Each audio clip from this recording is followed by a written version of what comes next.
Bismillahirrahmanirrahim. Assalamu alaikum. Welcome to my YouTube channel Diversity of Plants Zone.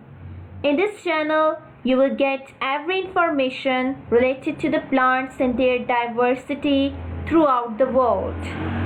Before starting this video, I request you all to please subscribe my YouTube channel. This channel needs your support in the form of your feedbacks, comments, subscription and likes. Today's topic of my video is about morphology of root. Today I will discuss its part 2. So I hope that you will enjoy this video or appreciate my work. So let's start the video. Part 2. Today I will discuss about the adventitious root system. First of all, I will discuss about the definition of adventitious root system. So, adventitious root system includes roots that grow from any part of plant other than the radicle or its branches are called adventitious roots. They branch like the taproot. A mass of adventitious roots along with their branches constitute an system, and that system is known as adventitious root system. Adventitious root system may be underground or aerial. They generally develop from the stem nodes or internodal leaves, etc. Horizontal stem of creepers often develop adventitious roots from the nodes, for example, grass, wood, and sorrel. Branch cuttings and leaf cuttings, for example, rose, sugarcane, tapioca, and sansevieria, develop the adventitious root system when placed in soil.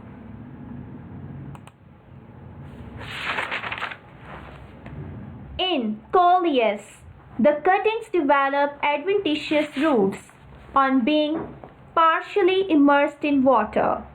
Hormones also induce the development of adventitious roots. The adventitious roots are those roots which do not develop from the radicle but are formed from any other part of the plant. Adventitious roots arising from any part of the plants together constitute a system which is called as adventitious root system. The adventitious root system is the opposite of the taproot system. So, the adventitious roots grow from the other parts of the plant except for the radicle or its branches. And instead of having one primary root from which the branches arises, in adventitious roots there are numerous morphologically similar roots arising from the same node. So, adventitious roots are generally seen growing from the aerial parts of the plant. They can arise from injured roots, stem, internodes, branches, or any other tissue. They are formed from the pre-induced root perimordial cells. Adventitious roots commonly occur in monocots, but in some dicots such as ivy, strawberry, clover, and willow. So most of the aerial roots are adventitious. Adventitious aerial roots of many tropical trees are quite usual. For example, ficus produces free-hanging adventitious roots. And the next example is lianas. Roots also arise from the aerial organs. Adventitious roots can grow from the leaf and stem cuttings when placed in the soil. We can simply regrow the plants with adventitious roots, with their leaves or stem cuttings. So hormones also induce the development of adventitious roots. Adventitious root system. So these are lateral roots and adventitious roots as shown in the figure. Examples of the adventitious roots include hanging roots of the banyan tree provide it mechanical strength. Next example is the prop roots of the mangrove trees provide them with a steady support. They arise from the branches and grow downwards into the soil. Next is climbing roots of the beetle. Help them with cutting a frame, hold on the structure that they are climbing. And next is the buttress roots of the fig trees arise from the base of a stem and support the plant. So, adventitious root system. The hanging roots growing from the branches of a banyan tree are a type of the adventitious roots as shown in the figure. So adventitious root system also includes the prop adventitious roots. So these are prop roots as shown in the figure. Again, the adventitious root system includes the beetle, which is also known as the piper beetle, as shown in the figure. So in the figure you can see that this is a spot, this is the clinging roots, and clinging roots, this is the weak stem, and this is the lamina as shown in the figure. Adventitious root system also includes the buttress adventitious roots of fig tree as shown in the figure. So next I am going to discuss about the typical adventitious roots. Fibrous roots. They are underground roots which arise in groups from the nodes of an horizontal stem. For example, grass. The main roots are of equal length and they give off the small branches. Both the main root and their branches are thin and thread-like. Therefore, they are called as fibrous roots. The fibrous roots do not penetrate deep in the soil. They remain near the soil surface and are called as surface feeders. These are hair-like roots, which are present in the form of clusters, and these arise from the base of the stem. For example, wheat, maize, from nodes. For example, grasses like the Cynodon dactylon, or from the leaves. For example, bryophyllum. So, typical adventitious roots includes the fibrous adventitious roots of plant, and it includes leaves. This is erect shoot. This is scale leaf. This is runner stem.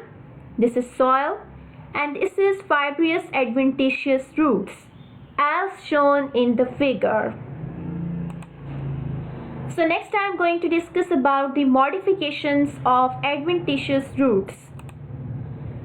As compared to tap roots, the adventitious roots undergo more diverse modifications, and these modifications provide some advantage to the plants.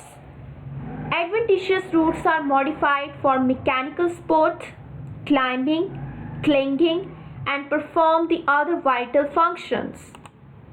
So different modifications met among the adventitious roots are as follow. So first is the store food, second is the provide support, and second and the third is the carry out additional functions. Modifications. Modifications of adventitious roots include the tuberous root. Second is the fasciculated roots.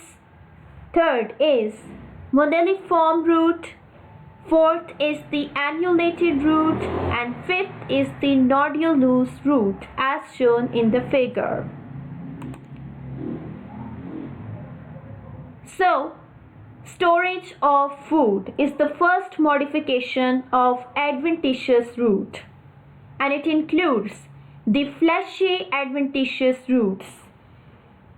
The adventitious roots, which become thick and fleshy due to the storage of food in them, are called as fleshy adventitious roots, and they are of several types depending upon the shape and place of the swollen part. So first is the tuberous root or single root tubers. The swollen roots do not assume a definite shape. They occur singly. For example, is the sweet potato, which is also known as the Ipomia batatas. Vernacular name is Shakar Kandi.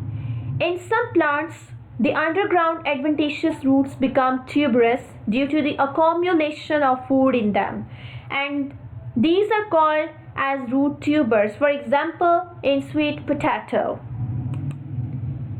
So tuberous roots are the modification of adventitious roots, and they are fleshy, do not have any particular shape, and often get swollen. In case of tuberous roots, the shoots sprout from one end, while the roots arise from the other end. And the example is sweet potato, which is also known as Ipomia batatas. So, modifications. First modification is the tuberous root or single root tubers. This is a single root tuber or tuberous root, which includes the adventitious shoots. This is a distal end, and this is a scar where the tuberous root was detached from the mother plant, and these are adventitious roots as shown in the figure. So second modification is fasciculated fleshy roots. The swollen roots or root tubers which occur in clusters. In Dahlia, they lie at the base of the stem, while in the asparagus, the fasciculated fleshy roots occur at intervals on the normal roots. In some plants, for example, in Dahlia and asparagus, the adventitious roots occur in a cluster and swollen. So these are called as fasciculated roots. Fasciculated roots occur in the form of clusters, and these clusters arise from the base of the stem. For example, is Dahlia. So, modifications also include the fasciculated fleshy roots as shown in the figure. So next modification is the palmate roots. The fleshy roots are thickened like the palm of a human hand. They similarly possesses finger-like outgrowths. For example, is orchids. So, modifications include the fleshy adventitious roots. In the first figure A, you can see that this is a root tuber of sweet potato, which is also known as Shakar Kandi, and it includes the leaf. This is a creeping stem. This is normal adventitious root, and this is root tuber. In the B figure, you can see that this is a fasciculated root of Dahlia. So this is a stem and this is root tuber. In the third figure, in the C, you can see that this is a fasciculated root of the asparagus, and it includes the stems, root tubers,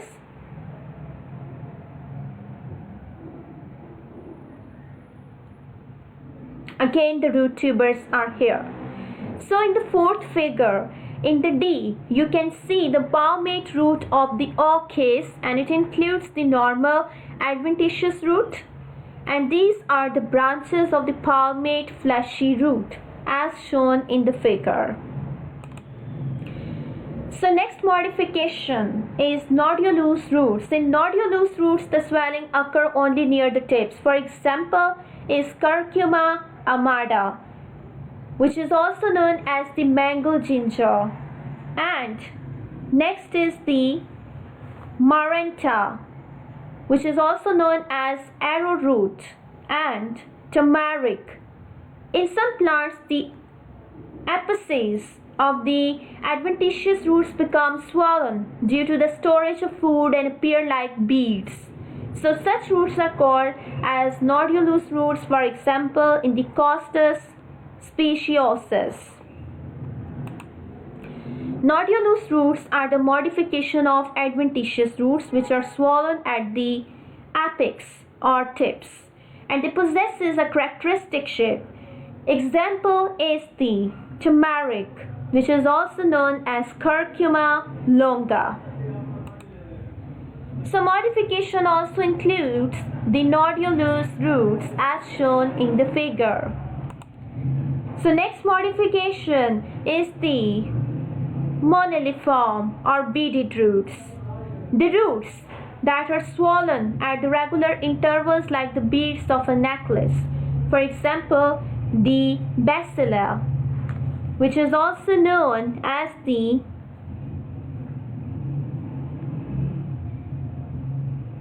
Portulaca rubra, which is also known as the Indian spinach. Vernacular name is the kulfa or mamotica, and some grasses. And other modification of the adventitious roots is the moniliform roots, and these roots are also swollen. So however, the swelling in the moniliform roots occur at the regular intervals, which renders a beaded appearance to the roots. So example is rose moss, which is also known as the Portulaca grandiflora. Portulaca grandiflora. So this is the moniliform or beaded roots as shown in the figure. So the next modification is annulated roots. These thickened roots possesses a series of ring-like outgrowths or swellings. For example, the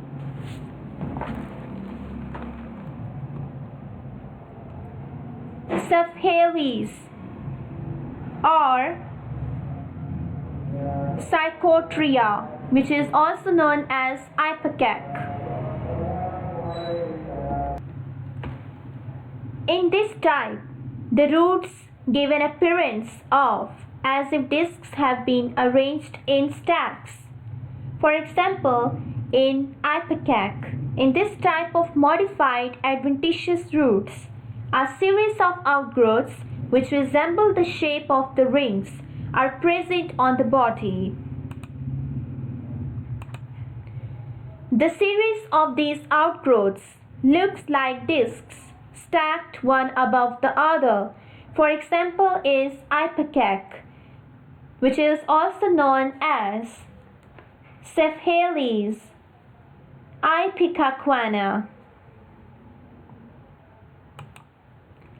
So the modifications also include the annulated roots as shown in the figure. Modifications also include the fleshy adventitious roots. In the figure A, you can see the nodulous roots of curcuma amada, which is also known as mango ginger, which includes the stem and nodulous roots.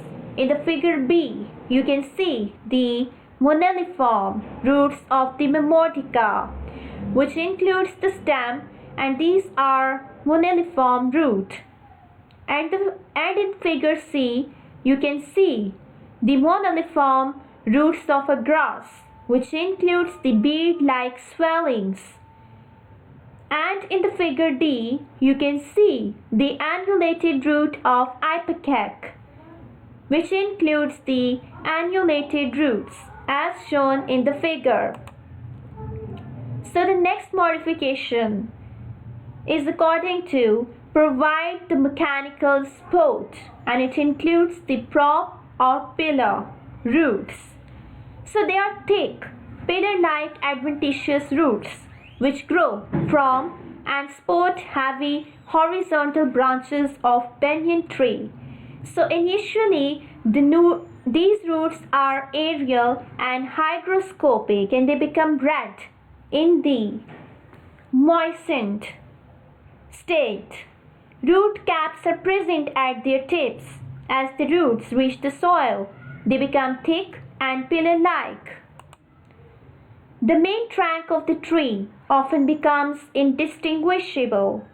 Its death will not affect the growth of the tree because the crown is supported and nourished by the prop roots. These roots arise from stem branches and grow vertically downward. These roots increase in girth with increase in girth of the branches. These roots provide support to the plant. In banyan, these roots are quite thick and look like pillars. So these are the type of the adventitious roots which grow downward from the branches of the trees, and these roots are modified to support the thick and heavy branches. The aerial roots are hygroscopic, and that is, they absorb the water which is present in the form of the moisture from the air. Due to the moisture absorption, these roots turn red in color. So the prop roots have root caps on their tips. As the prop roots reach the soil, they become thick and pillar-like. At this point, it becomes difficult to distinguish between the trunk and the prop roots. An interesting fact is that even if the trunk dies, the tree as a whole remains alive because the prop roots of the tree are supporting and nourishing the crown. So again, the modifications include, in the figure A, you can see these are the prop or pillar roots of the ficus banghalensis, which is also known as the banyan tree. In the figure A, it includes the stem branch. These are aerial roots, and you can see the trunk, and these are the prop roots. In the figure B, you can see the hanging aerial roots, which includes the aerial roots and root cap, as shown in the figure. So the examples includes the banyan tree, which is also known as the ficus banghalensis. Hora is nearly 250 years old and has 1775 prop roots. The main trunk of this banyan tree decayed years ago. The circumference of the crown of this tree is around 404 meters. The largest tree specimen in the Guinness Book of World Records is found in Timama, Marimanyo, village of the Anantapur district in the Andhra Pradesh. It is a spread in the area of 5.2 acres. So modifications include the banyan tree, which is also known as the ficus banghalensis, as shown in the figure. So the next modification is the mangrove plant, which is also known as rhizophora. So respiratory roots are found into the mangrove plants. For example, such plants which grow in marshy places. For example, is the rhizophora. The waterlogged soil doesn't contain the air, and the special roots arise from the underground roots, which have tiny pores, and these pores are called as pneumatophores, through which the roots take oxygen for the respiration. So, modifications include the mangrove plant, which is also known as rhizophora, as shown in the figure.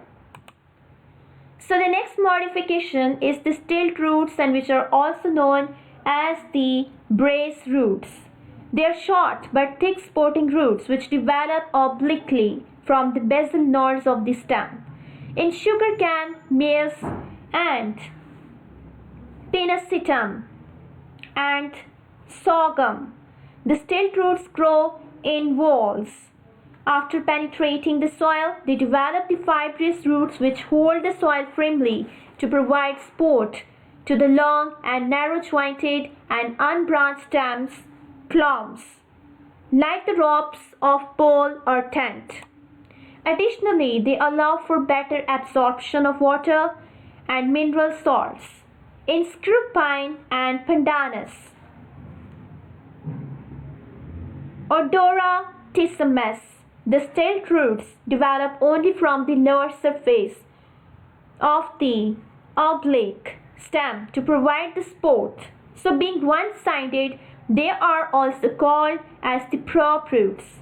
The supporting roots of the pandanus bear the much folded multiple root caps. These arise from the first few nodes of the stem and run obliquely towards the soil surface, and these help the plant to fix it more firmly in the soil. For example, the maize and sugarcane. These roots arise obliquely from the basal node of the stem and then penetrate the soil.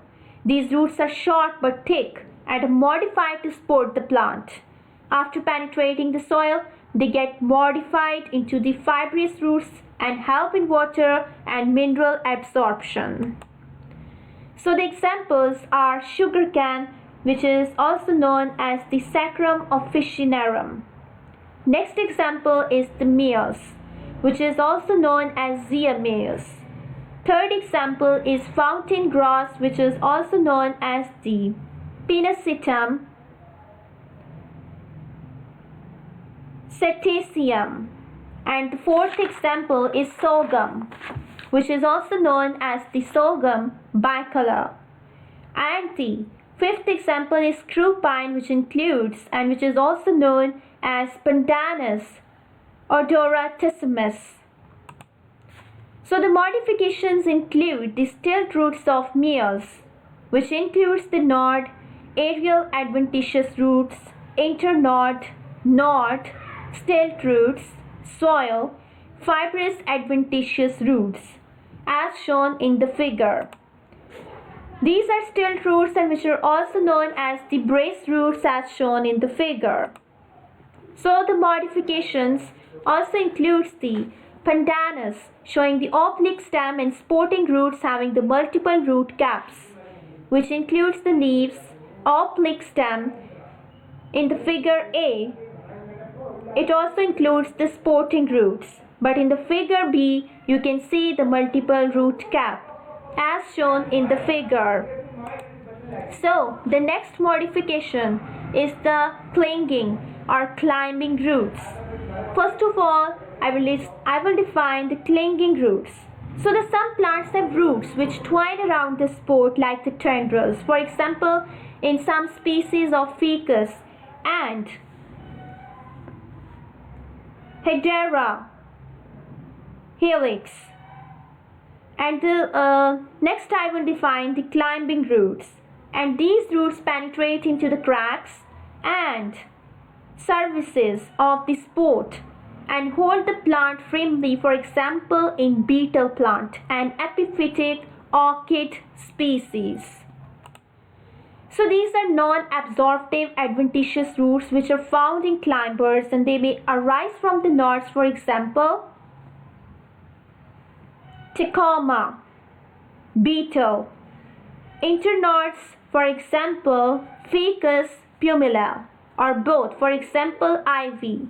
The clinging roots penetrate the cracks are fishes of the sport. They hold the sport firmly by forming the claws. For example, Tacoma, swollen disc or secreting a sticky juice at their tips. For example, ivy. So examples are found in juvenile stage of the ivy. For example, Hedera helix or Hedera nepalensis. Pothos, for example, money plant. And beetle, vernacular name is pan or piper or floating beetle.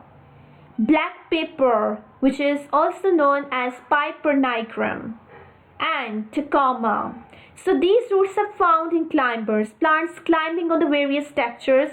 They are non-absorptive kind of the adventitious roots that help the plant to remain adhered to the structure. Climbing roots penetrate the cracks or fissures of the spot and help the plant to climb. These roots form claw, swell, or secrete the sticky juice from their tip to hold the spot firmly. A tendril-like root rises from the knot. So in case of the vanilla, which is also known as the vanilla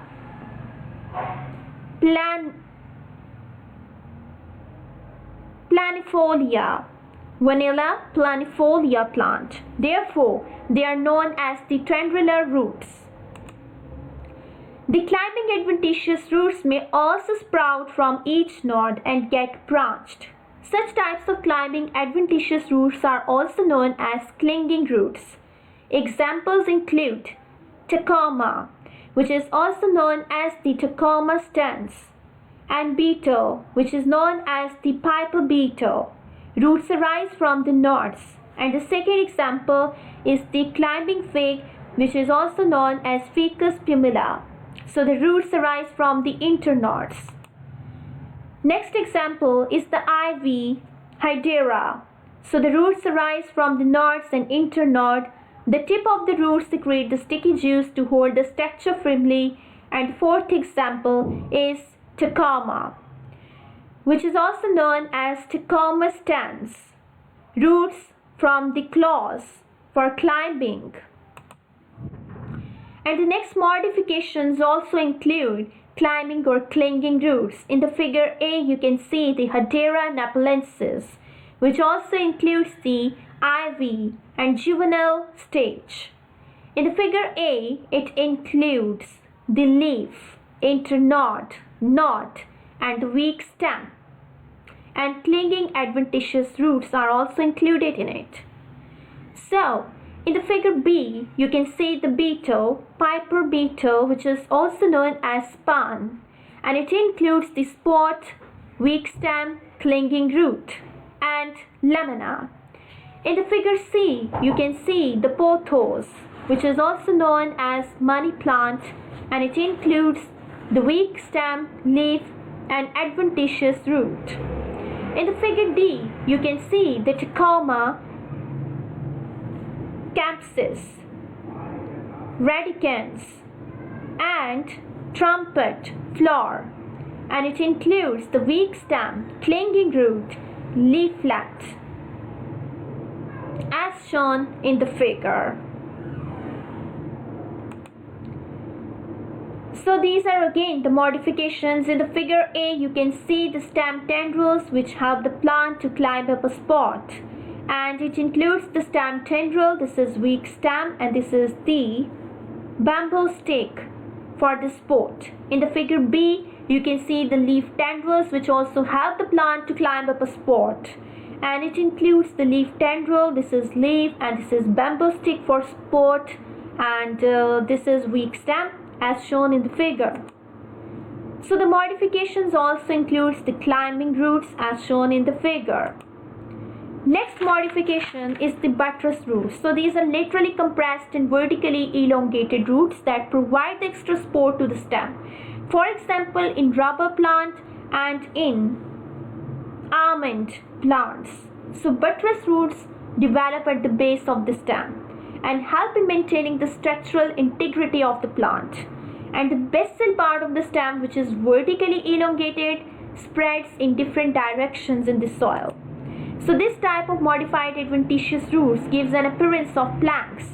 So examples are the Arjuna tree, which is also known as the Terminalia Arjuna. Second example is cotton tree, which is also known as Bombyx seba. Third example is the Morton Bay fig tree in the Santa Barbara, California, which is also known as the Ficus microphylla. Modifications also include the buttress roots as shown in the figure. Again, these modifications include the buttress roots as shown in the figure. So, the next modifications due to carried out the additional vital functions include the modification, which is assimilatory roots. So they are green roots which are capable of photosynthesis. And in Trapa, water chestnut, vernacular name is the Singhara. The green assimilatory roots are submerged like the other roots, and they develop from the stem nodes and are highly branched to increase the photosynthetic area. So photosynthetic roots are also found in Tinospora. Vernacular name is Gila or Gercha. They are like green hanging threads which arise from the stem nodes during the rainy season and shrivel during the drought. So these roots are green due to the presence of chlorophyll and can perform photosynthesis. For example, in Tinospora cordifolia, Gale, and in Tinophyllum and orchid, these roots are modified for carrying out the vital functions of plants. And these are green roots that are capable of performing photosynthesis due to the presence of chloroplast in their cells. So assimilatory roots are highly branched to increase their surface area so that maximum amount of the sunlight is absorbed by them. Examples are water chestnut, and which is also known as Trapa natans. Their roots are submerged like the normal roots. And the second example is the moon seed, which is also known as Tinospora cordifolia. So its assimilatory roots arising from the stem nodes sprout during the rainy season and wrinkle during the drought. And the third example is the ribbon roots, which are also called as Tinophyllum. So the modifications, Trapa showing the assimilatory roots and inflated petioles. It includes the floating leaves, inflated petiole. These are assimilatory roots or submerged leaves, and this is normal roots as shown in the figure. Again, modifications includes the photosynthetic or assimilatory roots of Tinospora, which includes the spot, leaf, stem, green or photosynthetic root as shown in the figure. Again, the modifications includes the assimilatory roots, and it includes, this is usually a water chestnut, and it includes the floating leaves. This is nut and this is submerged leaves as shown in the figure. So the seventh modification is the hostorial or parasitic roots. So the roots occur in parasites for absorbing the nourishment from the host. Hence they are called as sucking roots or suckers. Example is Cuscuta, which is also known as the Doda, and vernacular name is the umberbill or akashbill. Has non-green stems and scale leaves, and it doesn't have any connection with the soil. The parasites sends hostorial roots into the soil. For example, in the Doranta and Ziziphus, citrus, acacia, and clerodendron. They make the connections with the both xylem, water channel, and phloem with the food channel of the host, absorbing both the water and food.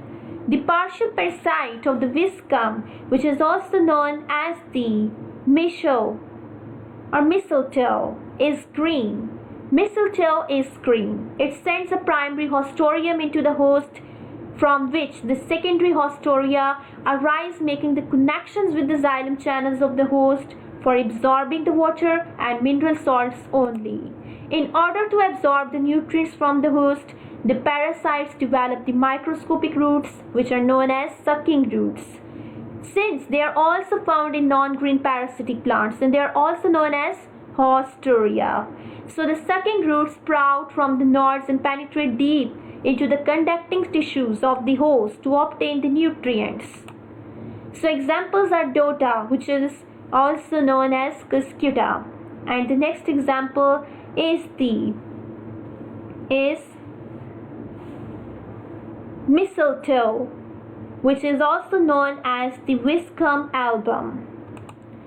So modifications also include the sucking roots, parasitic roots or hostoria, as shown in the figure.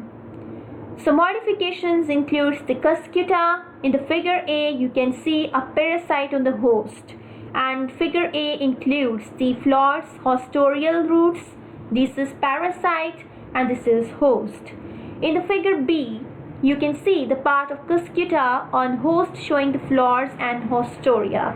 In the figure B, it includes the parasite. These are scale leaves and this is host.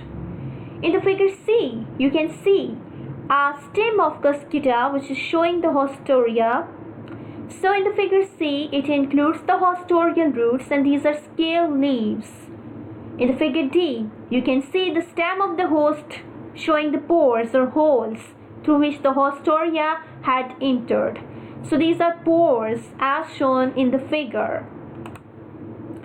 So modifications also includes the hostorial connection between the cuscuta and host. It includes the parasite. This is phloem of parasite. This is xylem of parasite. This is hostorium, and this is the adhesive tissue. This is host.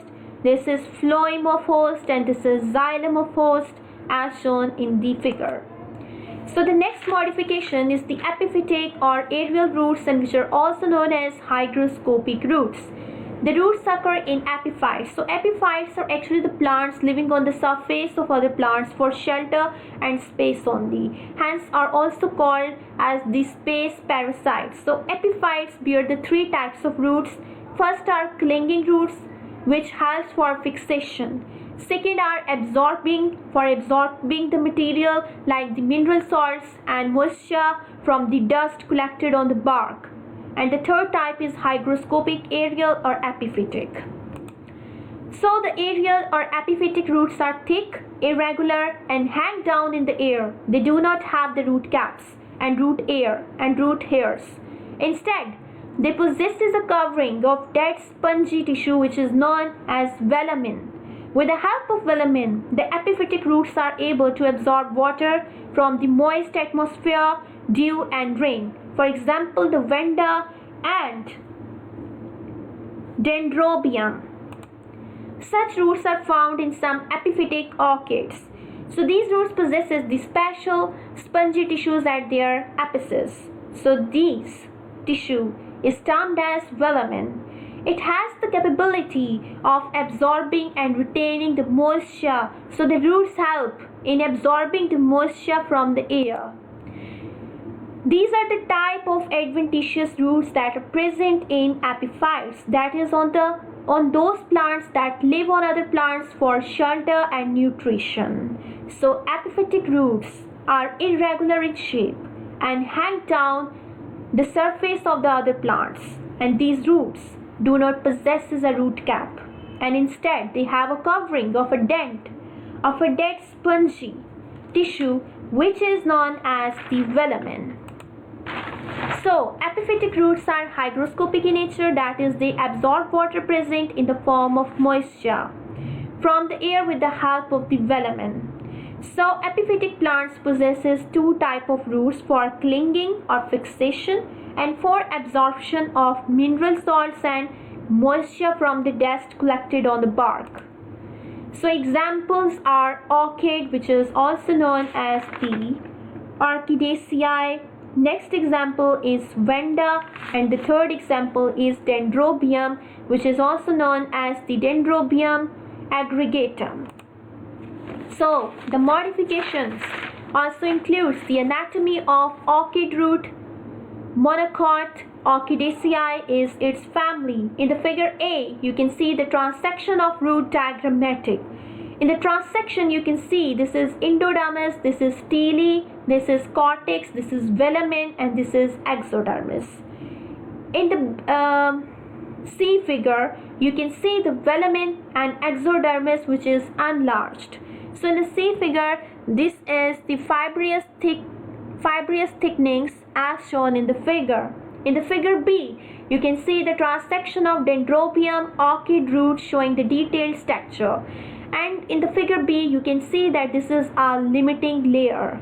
After that, you can see a velamen. After that, you can see exodermis. You can see the passage cell. These are air chambers. This is cortex, which is also known as the parenchyma. And this is endodermis, this is pericycle, and this is sclerenchyma, and this is phloem, this is metaxylem, this is protoxylem, this is pith in the center, and again this is passage cell as shown in the figure. So modifications also includes the epiphytic or aerial roots, which are known as hygroscopic roots as shown in the figure. So modifications includes the Vanda, showing the thicker epiphytic roots, the narrow clinging and absorbing roots, which includes the epiphyte space host.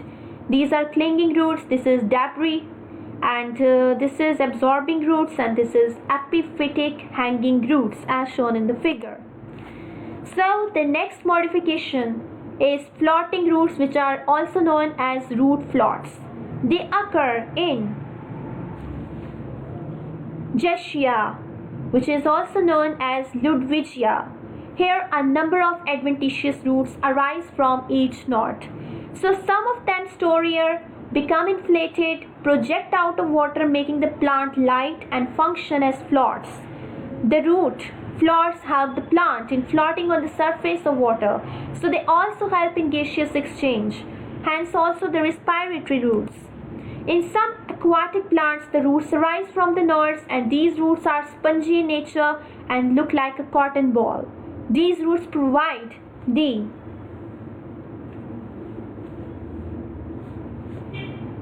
buoyancy and help the plant in floating. So this type of adventitious root modification is found in aquatic plants. These roots arise from the node of the horizontal floating system. Some of these adventitious roots store water and become inflated. The inflated roots come out of the water surface and help the plant to float. And they also help in gaseous exchange, therefore they are also called as respiratory roots. An example is the Ludwigia. Modification, these are the floating roots of the Jeshia as shown in the figure. Again, the modifications includes the floating roots or root floats as shown in the figure. So, these are the floating roots of the Jeshia, which is also known as Ludwigia, and it includes the aerial stem. These are floating roots, this is floating spongy stem, and this is ordinary adventitious root as shown in the figure. So the next modification is the reproductive roots, and these adventitious roots are generally fleshy and develop the adventitious buds. The adventitious buds can grow into a new plants under the favorable conditions, and such roots are called reproductive roots. For example, sweet potato, and vernacular name or common name is Shakar Kandi. And next is the dahlia. In many plants, adventitious buds develop on roots, and if these are separated and put into the soil, they establish new plants. Example is dahlia or sweet potato. Reproductive roots are modified adventitious roots which help in reproduction, and such kind of adventitious roots give rise to burrs which further develop into shoots. A root cutting can be planted in the soil from which a new plant grows. and the reproductive roots form one of the phases of the vegetative propagation. Examples are sweet potato, which is also known as Ipomia batatas, and the second example is dahlia. So, modifications also includes the reproductive roots. In the figure A, you can see that this is a young plant and these are adventitious buds. In the figure B, you can see that this is a reproductive root, and in the figure C, you can see that this is the old root tubers. These are new plants or new root tubers as shown in the figure. Modifications includes the reproductive root of sweet potato with sprouts. So this is the young plant.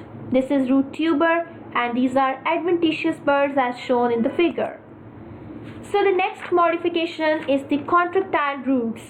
There are two distinct types of the roots which are found in some bulbs and corms. There is the fibrous root system that helps adventitiously at the base of the bulb or corm. These roots function in water and nutrient uptake. The second root form consists of contractile roots that functions to adjust the depth of the bulb or corm into the soil.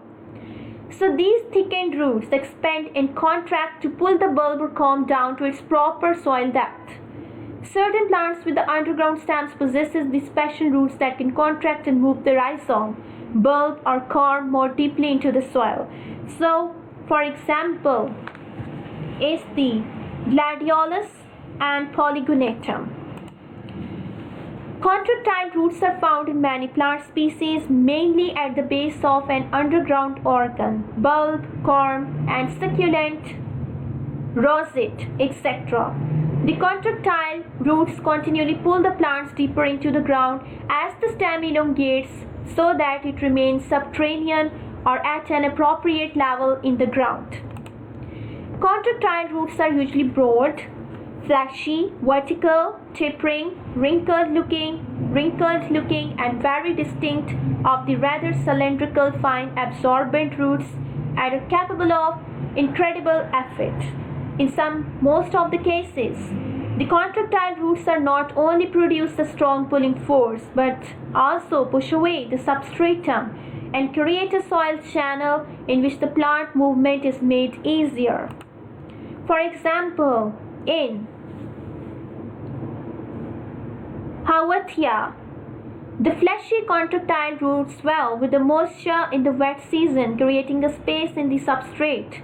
Then, after the full drying out of the soil during the dry season, a considerable parts of these roots die off, leaving the empty spaces in the substratum that allow the plant movement with the minimum or no resistance. At the same time, the other roots dehydrates and shrinks vertically, drawing the plant down into the ground.